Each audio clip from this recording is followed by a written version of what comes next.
Magandang umaga sa ating lahat. Ngayon ay June 9, 2024 at narito ang update ukol sa maging lagay ng panahon sa susunod na 24 oras.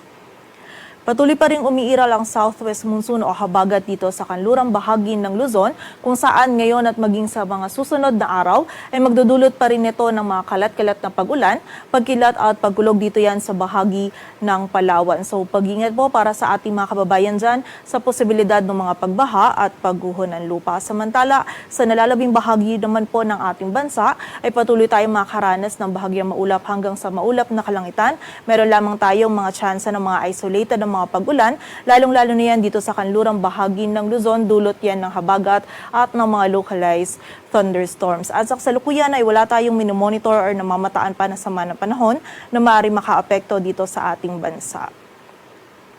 At para nga sa baging lagay ng panahon ngayong araw ng linggo, dito sa Metro Manila maging sa nalalabing bahagi pa ng Luzon, maliban na po yan sa area ng Palawan, ay makakaranas tayo ng bahagyang maulap hanggang sa maulap na kalangitan.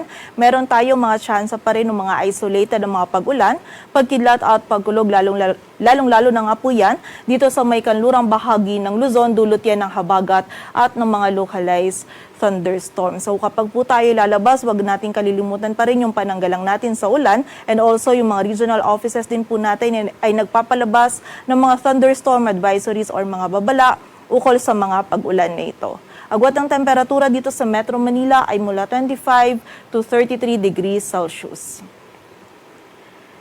Samantala sa bahagi naman ng Palawan ngayong araw ay makakaranas pa rin po tayo ng mga kalat-kalat na pag-ulan, pagkidlat at pagkulog na dulot ng habagat. At sa buong bahagi nga po ng Visayas at Mindanao ngayong araw ay meron lamang tayong mararanasan ng mga isolated na mga pag-ulan, dulot yan ng mga localized thunderstorms. And during severe thunderstorms, posible pa rin po tayong makaranas ng mga katamtaman hanggang sa mga malalakas na pag-ulan na maaaring magdulot ng pagbaha at pagguho ng lupa. So pag-ingat pa rin po para sa ating mga kababayan.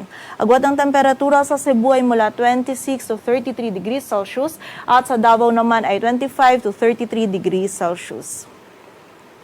At para naman sa lagay ng dagat baybayin ng ating bansa, wala po tayong nakataas na gale warning, kaya malayang makapalaot yung mga kababayan natin mga isda, pati na rin yung may mga maliliit na sasakyang pandagat.